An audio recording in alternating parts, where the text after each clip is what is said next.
So I hope that you will not fall asleep, because I know this week has been very hard for you. And to help you, I've put 2 documents on the Google Documents. One which is more theoretical, an article, and the other one which is more practical. So all the information I'm using is available there. Still, please be very attentive, because within 1 hour we will have an exercise which will apply what I will have said during the lecture. So you will still need what I will say now for the little exercise we will do for the second part of this lecture. So, I'll start.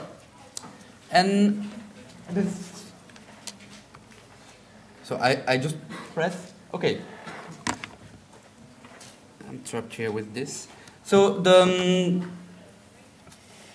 I will deal with national settings for the implementation and monitoring of the convention, which are dealt with in Article 33. So as this morning, I will not deal with the content and the substance and the standards developed by the convention, but rather with a mechanism that aim to make sure that they are respected in practice. So the background of all what I will say today is, as you see here, from standard setting to implementation. So that was something that was in the mind of the negotiators during the negotiation. The idea being that it's good to have standards that are very high, but what is also important is to ensure their effectiveness. So the focus on the importance of implementation is reflected in Article 33 of the Convention.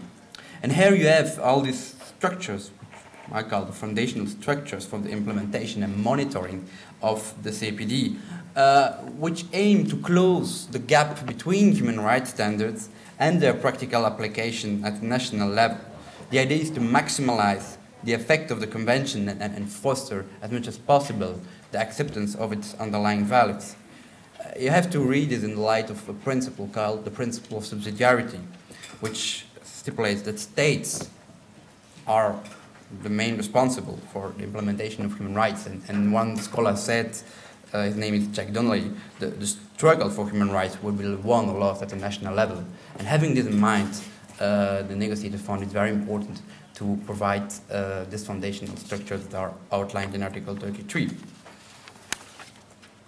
So we have here a 3-pillar structure in 3 paragraphs, so which makes it quite easy. One which deals with focal points and so-called coordination mechanisms. The second, which are the independent mechanisms. We'll see what they are, kind of mechanism between state and non-state actors. And third, last but not least, civil society. So it provides for a fully fledged system to domesticate the convention and make sure that it is applied in practice. So my presentation will be also divided in these 3 parts. So state, independent mechanisms, and civil society.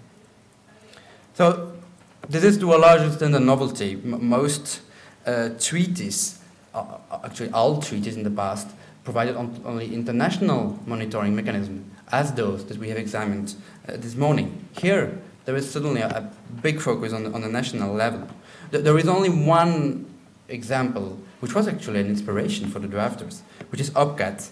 OPCAT, which provides for visiting mechanisms for people deprived of their liberty, both at the international level and at the national level. These are also called national preventive mechanisms. But of course they have a different mandate, which is, in this case, to visit places of detention with a view to protecting people against torture and other degrading treatment. So it's a more specific mandate, and as we'll see here, the mandate of the independent mechanism is much more broader than visiting people that are deprived of liberty.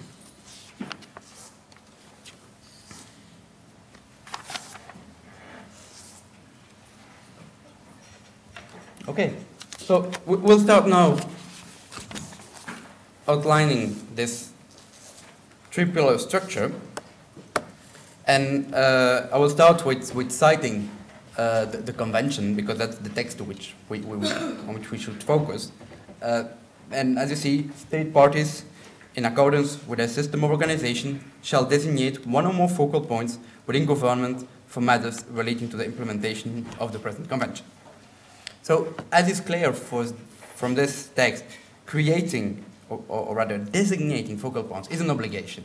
So states cannot say, well, we do not care, this is not important. No, they have to do it. And the idea to have such focal points is at the state level. It's the first time in an international human rights treaty. As you maybe know, in the UN Standard Rules, I think it's Article 20, there is also a reference to these focal points, but this document is not binding to know their existence. So those are the focal points. It's codified. What does that mean in practice? Because as you see for other conventions, like the Convention on the Rights of the Child, and even for disability, there are often at the state level departments responsible, in this case for disability. But with this focal point, it means that they will have to focus on the convention, and they will have to adapt their strategy, their action, if necessary.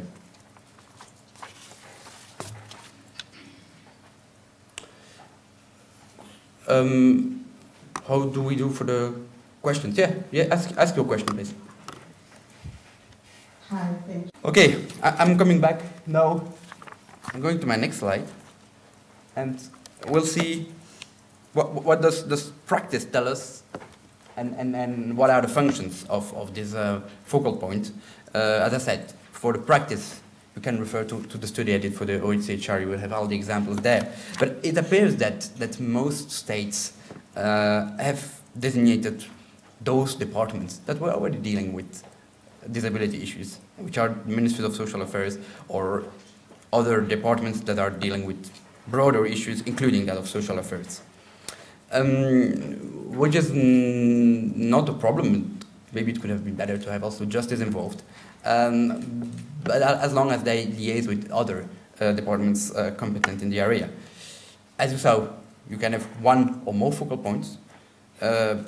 States have the choice, and a few states decided to have subfocal points, and this option is very interesting for federal and decentralized states, where regional or local authorities have sometimes exclusive competence, and so that cannot be ignored, and they should be involved and have their departments which deal with the convention.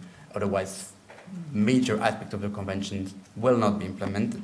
And this is the case, for instance, in the UK. You have the national focal point, the Office for Disability Issues, but then you have also focal points in the devolved administrations of Northern Ireland, Wales, and Scotland. In Belgium, my country, you have focal points in the 7 independent entities. I spare you the explanation why there are 7. It will take me 1 more hour, but there are 7 independent entities, and they have all the focal points to be sure that the whole convention is covered.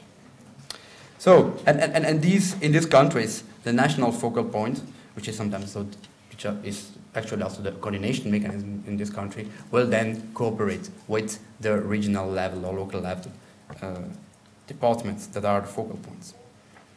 So, what should these focal points do?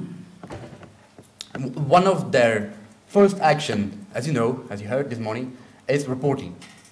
And so they have to coordinate the state report for the attention of the committee, and then it's often a first test case to coordinate with the other department competent for disability matters, but also to have a first assessment of legislation and practice in light of the convention.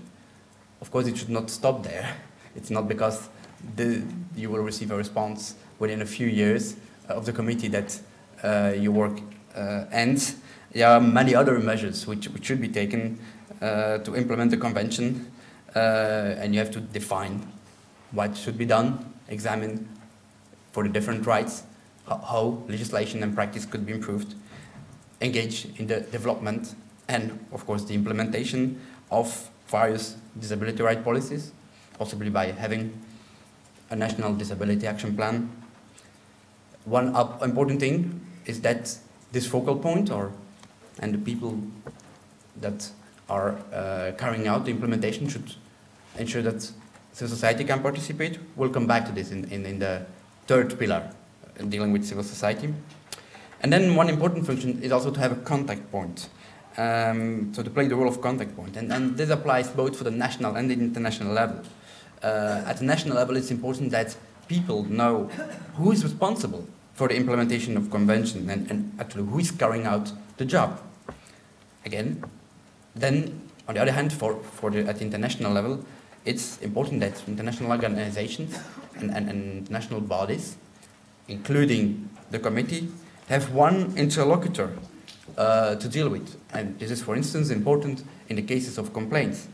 It might be that for a particular complaint, a local body or government is responsible for a potential violation, but the CAPD committee will discuss this with, of course, the national focal point, who will then have to coordinate with the competent focal point. So it's important that there's only one email address, one phone number, which the committee can use for dealing with these complaints.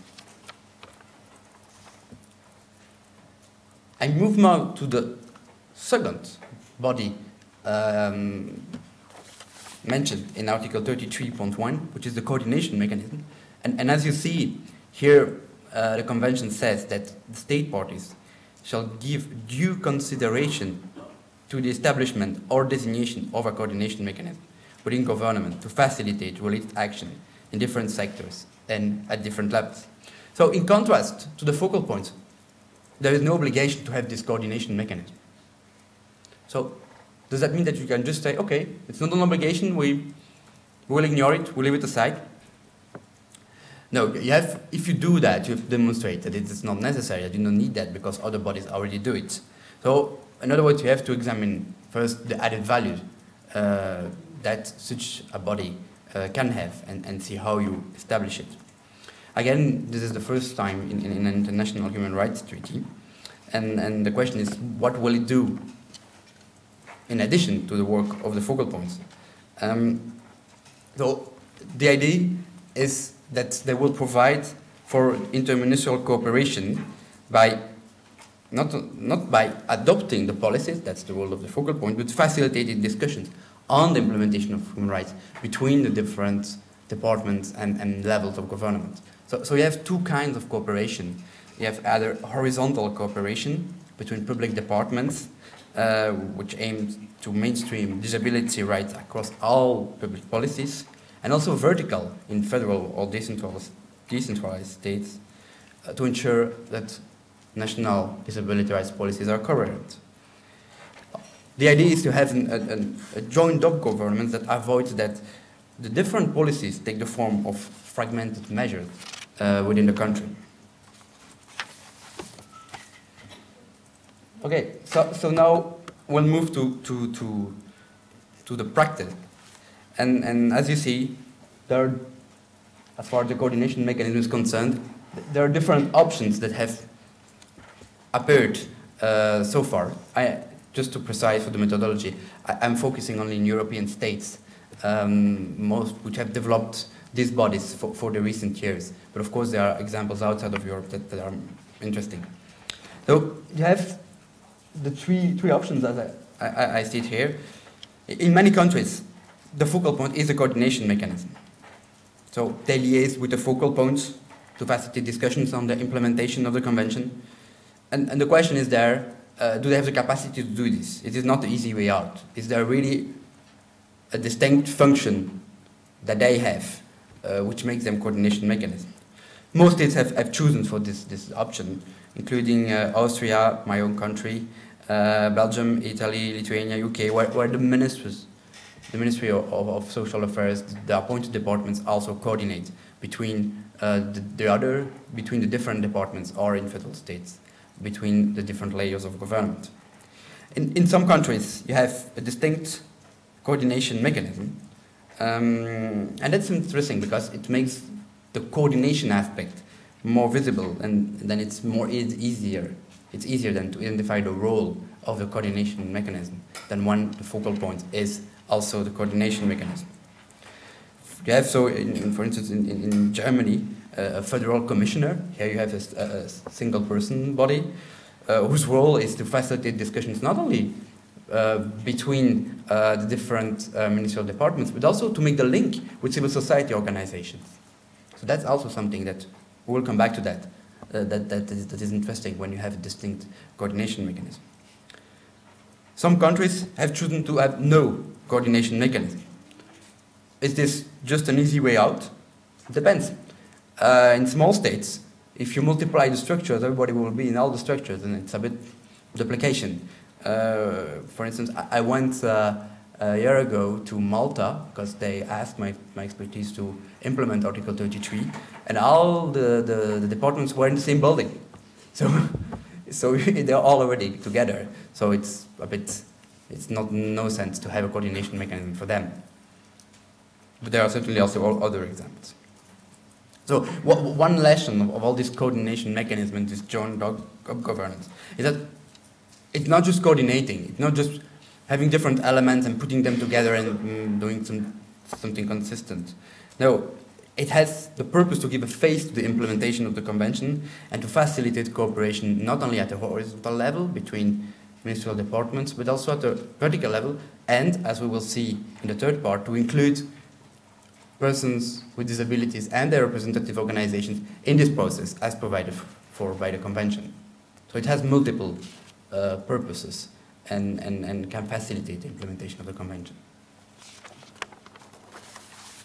Okay, I don't know if there are questions on this focal points and this coordination mechanism, and if not, we'll move now to the second pillar of Article 32.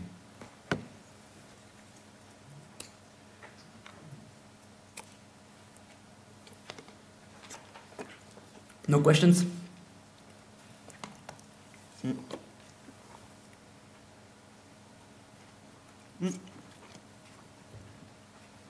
So, now, as you all already know, the Convention also provides that states shall have independent mechanism, or in the words of Article 33, to designate, requires so states designate or establish a framework including one or more independent mechanisms as appropriate to promote, protect, and monitor implementation of the Convention.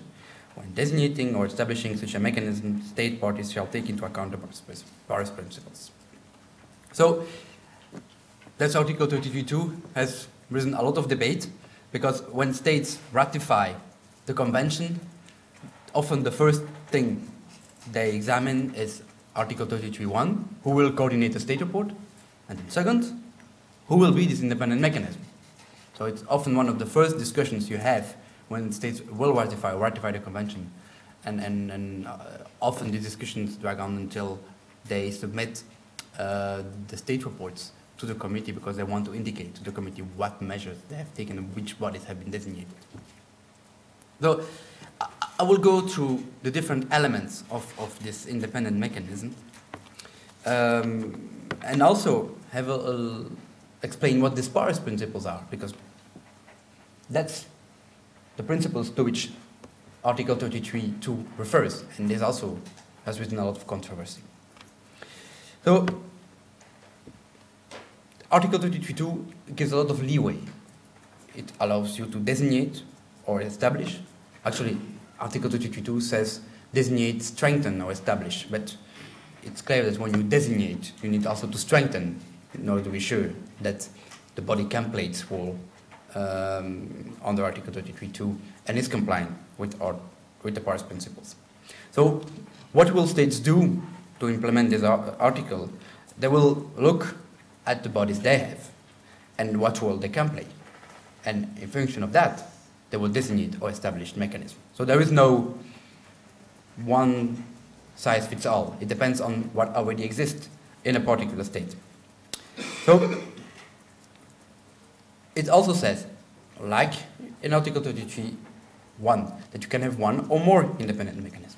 So you can have one body which has a comprehensive mandate, which can give you a broad approach to disability rights issues and make sure that your work is consistent. But you can also share the functions between different bodies. And again, this can be also useful in federal or decentralized states. So there are different possibilities. I don't say that in federal states you need to have different bodies, that if you have one body that can play the function, you should not have others that do it. And this is reflected by terms as appropriate, which you see on the third line. So it should be something, in other words, that works. It should be efficient. And provided it plays the role of promoting, protecting, and monitoring the convention, and it is compliant with the Paris principles. We'll see what the advantages are of the different possible options. So, before I examine the functions and how, what body states have designated in practice, I would like to say a little word about these Paris principles. So, where do they come from? And so actually these principles are the guidelines for bodies that are named national human rights institutions. And there are different types of human rights institutions. There are commissions, like in the UK, the Equality and Human Rights Commission. Other NHRIs, that's how we call them, are institutes, like the Danish Institute for Human Rights and the German Institute for Human Rights. Other Ombudsman, the Ombudsman Institutions, although this is a single-person institution, like in Spain. And what do? They monitor, provide advice, raise awareness in different ways, handle complaints. So, if you see what they are doing and what their functions are according to the Paris principles, and you compare this with Article 33.2, where you see promotion, protecting and monitoring, you can see that there is a relationship between the two. But, of course, the Paris principles apply to bodies that protect and promote human rights in general, and not only the convention. You have an accreditation system, and I mentioned this because it can have an impact on your choice. At the international level, these national human rights institutions have an organization, a network, which is called the International Coordinating Committee of NHRIs, which provides A, B, or status to those institutions that apply for it, and they will get an A status if they fully comply with the Paris principles. And this means, for instance, that according to this International Coordinating Committee, they are independent. So it means also that if you designate that body, you are almost sure that it is at least independent. Whether it can play the role of independent mechanism should also be examined, but at least with an A status, you have a kind of label that guarantees that independence is ensured. So, besides saying what these institutions should be, the Paris principles stipulate that they should respect criteria for their independence and their pluralism. So what does that mean for an independent mechanism to be independent, as its name indicates? So as you see, there are different criteria against which this can be evaluated. First, the Paris principles say explicitly that appointment should be done by law. So you cannot just say, oh, you will play the role today, but if I don't like you, next day I'll change that. No, it should go through Parliament and have a legal basis, the appointment. Governmental involvement should be limited. These bodies should be able to choose their own staff, determine their priorities. If governmental departments are involved in a board or whatever, they should do this without voting rights. They should have an observatory status. Very important as well, the members should not, or the principal people working there should not be appointed by the government, but by an independent process, preferably involving Parliament. So these are all issues that strengthen and that make sure that it can work on an independent basis. Last criteria, maybe the most important and the most difficult in most states, is funding. If you are working on different issues and I give you an additional task, I should give you the means to do it. Otherwise, you will have to cut on your other tasks, which is logic. No department gets a new mission without the means to do it. And often this has created a lot of problems and conflicts in the designation or establishment of the different bodies. So The other important principle is pluralism, and it is something which we see throughout the Convention. It means that civil society should be involved in the work of the independent mechanism. And as far as the Paris principles are concerned, they are not on the Google documents, but I can add them. You will see that they refer to a series of actors. So it's NGOs, professional organizations, experts, including academics, different trends of thought or philosophies, and also governmental departments, but as I said, without voting rights, in an advisory capacity. So civil society is defined very broadly in these principles. As we will come back to this in the third part, there are different ways of ensuring participation in these bodies, as long as it allows effectively organizations to have an input, to have an oversight role in the work of this mechanism. So you can have representation on the board, or as part of the framework, appointments, cooperation, not just saying that we will discuss with you, no, cooperation in an institutionalized way with committees, etc. We'll come back to this. So this issue of the Paris principles has raised various interpretative questions, and I will spare you this. It's more an academic debate, although it has repercussions in practice, and you'll find this in the paper that are on the Google documents. And these questions have come because, actually, as I said earlier, the Paris principles apply to national human rights institutions in general, so bodies that deal with human rights in general, and here you have to read them in light of the mandate of the independent mechanism, which is to protect, to promote, protect, and monitor the implementation of the Convention. So, how you have to interpret these principles has created problems. One question which I want to raise is the following one. As you see, you can have different different bodies within the framework, and the question is whether they should all comply with the Paris principles. So according to some, you should have at least one that complies with the Paris principles, and other bodies that can also play the roles outlined in Article 33.2, which are not complying with the Paris principles. I take the other view, saying that if in the framework everybody should work on an independent in an independent manner and be pluralistic, but this does not prevent other bodies, including state bodies, to carry out some aspects of the promotion or the monitoring, but then outside of the framework.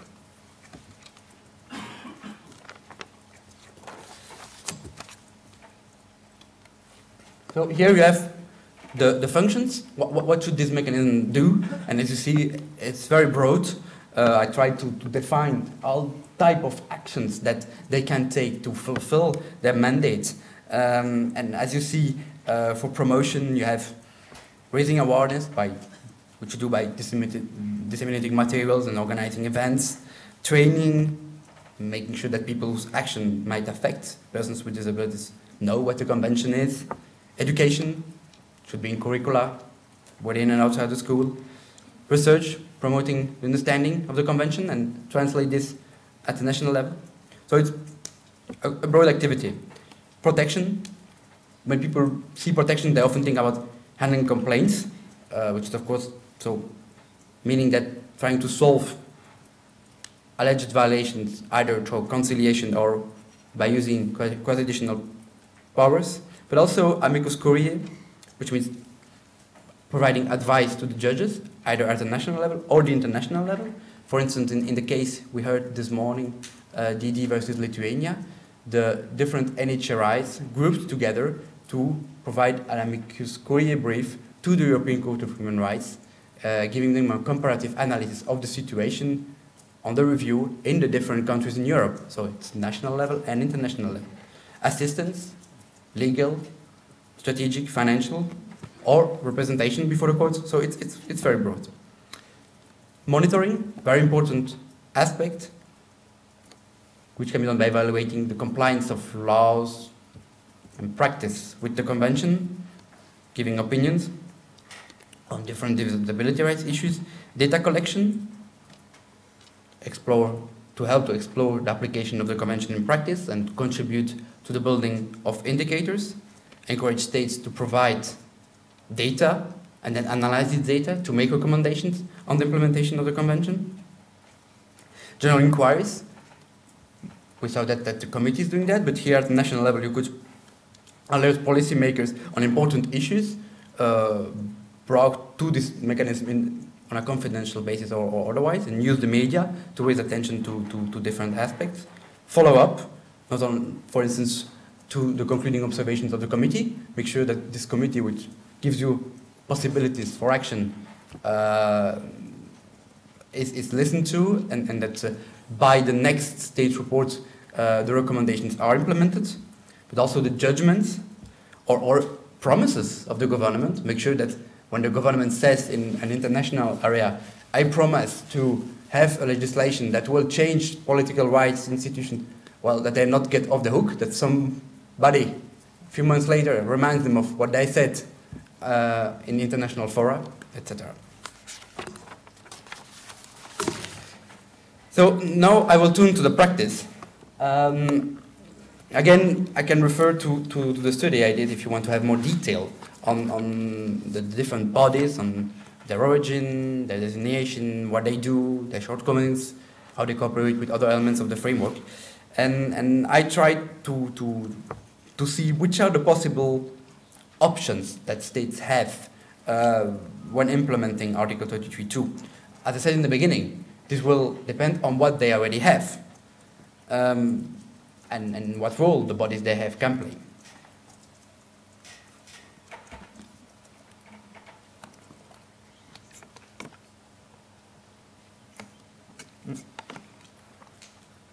So these are the three options that exist, at least in European states. The first one is to appoint a national human rights institution and or an equality body. So, as I said, the Paris Principles regulate the functioning of national human rights institutions, which also mean that the best candidate or the pedigree for independent mechanisms are national human rights institutions. So usually, actually, always, when states have such an institution, it is included in the framework. It is one or the independent mechanism. And this is the case in the UK, and in the UK you have even different NHRIs for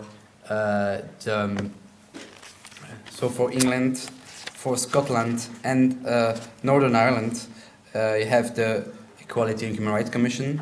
In England, the Scottish Human Rights Commission in Scotland, and the Northern Ireland Human Rights Commission.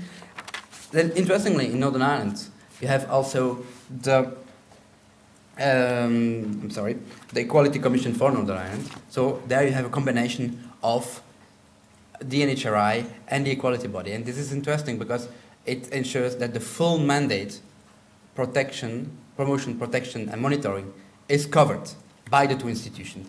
Of course, they should coordinate this, but it increases the chances of having a broad mandate. In Denmark and as far as in the UK, the Equality and Human Rights Commission is concerned, so the bodies are the national human rights institutions of these countries, but also the national equality bodies. They have this double head. So in Northern Ireland, you have two different bodies for these two different functions. There they have a double head. And again, this increases the chance of having the full mandate of the independent mechanisms covered. In other countries, like in Germany, you have the German Institute for Human Rights, which is only the NHRI, or it's not mentioned here, or in Belgium, where you have the Center for Equal Opportunities, you have either the NHRI or the equality body, according to what exists in these countries. So the second option is Ombudsman Institutions, and this is the case in Latvia, Spain, also Denmark. And there you have the Ombudsman who got the role of the independent mechanism, often in combination, like in Spain, for instance, with other bodies. For instance, you have CHERMI in Spain, which is an umbrella organization, which with the Spanish Ombudsman are the independent mechanisms. The last option, in countries where you have no NHRIs, are to create new bodies, or to have other bodies, like in Denmark, the Danish Disability Council, in addition to the NHRI or the Ombudsman. And often these bodies are quite representative But the problem, and I will come back to this, is that sometimes governmental representatives are also part of this mechanism, and this can create a confusion because they should not be part of it according to the Paris principles. So I do know a little. I want to examine the advantages of the different bodies, and when you have NHRIs, as I said earlier, provided they have an A status, their independence is guaranteed, and often they have also a strong human rights expertise, which facilitates their task. On the other hand, having such a large body might diminish the visibility for persons with disabilities. They have one big commission or institute, and it's not very clear who is dealing with what. And sometimes they are not very representative because their job is not just to focus on the convention, but on all human rights. As far as the Ombudsman institutions are concerned, often they are very independent, often because otherwise it doesn't really work. And they have also strong expertise, but it's often limited to protection. So here you have the problem that often the full mandate, including monitoring promotion, is not always covered. So the mandate is a bit narrow, and they're not always representative either. As far as the other bodies are concerned, there the advantage is that persons with disabilities and their organizations are often included in the bodies. Either they were before the designation, or they are included when they are appointed, and so it makes sure that the independent mechanism is visible for them. But the problem is sometimes independence, because they are, in many cases, governmental departments are represented with voting rights, and the mandate is often narrow and includes more monitoring than protection. So what you see from all this is that you can, of course, have one body that carries out the job properly, but often what works best is combinations. For instance, in Denmark, there you have the Danish Institute for Human Rights, the Parliamentary Ombudsman, and the Danish Disability Council. And this makes sure that the full mandate is covered, promotion, protection, monitoring, and that in one way or another, or in different ways, persons with disabilities can have their say and channel their demands through the different elements of the independent mechanism. If you choose this, it's important that there is a form of coordination, either by joint committees or by representation. Again, in Denmark, the Danish Institute is represented in the Danish Disability Council. Not yet the opposite, but that facilitates, of course, cooperation. It's a pity if you say you give one opinion one day and you don't know that the other part of the framework says the contrary, or would say the same the next day. It's important that information is shared.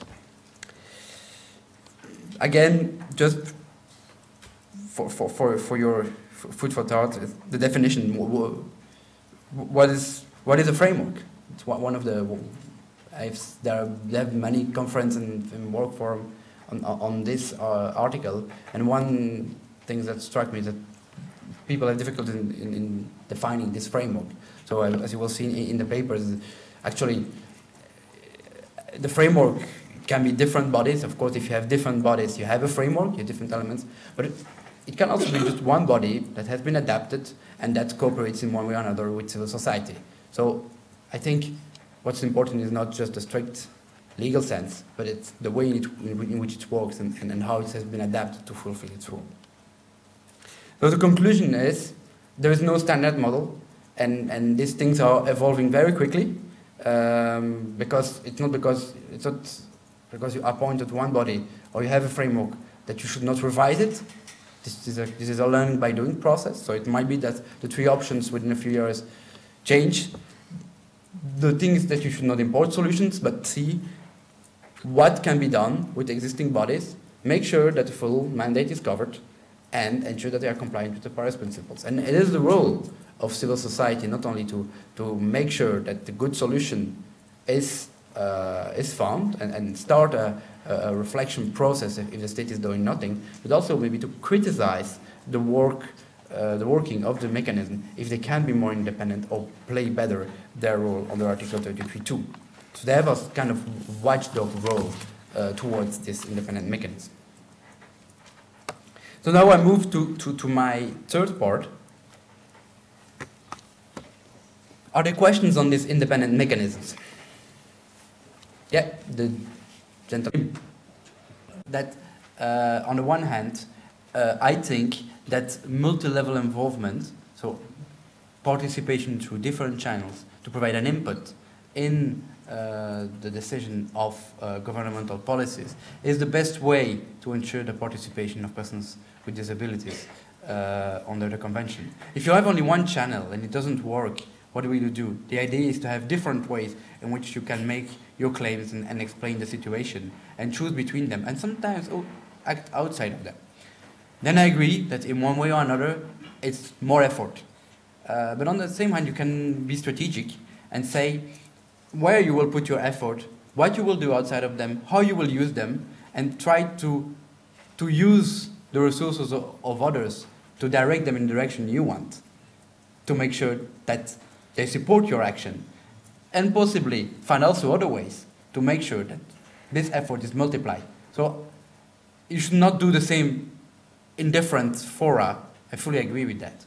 But I think if you monitor and if you participate correctly, in a way you can direct the work of others while still seeing where your interests are and make sure that what is potentially not covered by these bodies is covered by you, and make a clear distinction.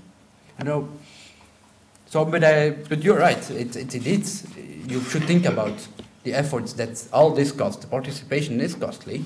It takes time, and I see very enthusiastic and dynamic people whose lives are eaten by participation, and that should be thoughtfully reflected. So now I go here to my multi-level involvement. Try to not be too long because there is a little exercise waiting for you, and I will be maybe quicker here. As you see, as I said already now, the idea is that participation happens through different channels, through the coordination mechanism and the focal points. Several coordination mechanisms, like the Spanish one, the Spanish Disability Council, includes organizations of persons with disabilities. One thing I said before, that there exist advisory boards. Many states have them. You see them, including my country. In Germany, you have the Inclusion Committee. You have many others, and their existence is something which is very interesting because they provide. It's one channel. They provide for the participation of persons with disability in the implementation of the convention. So that's a way of implementing Article 4.3. And I see that through these bodies, an input can be made in policy making.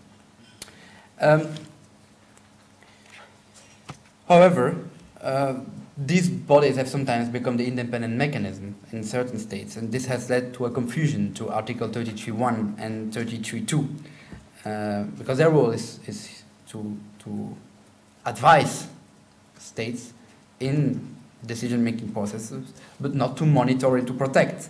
So when in some states these advisory boards have become independent mechanism, it appears that they kind of have difficulties in playing their role, especially since often governmental departments are included with voting rights.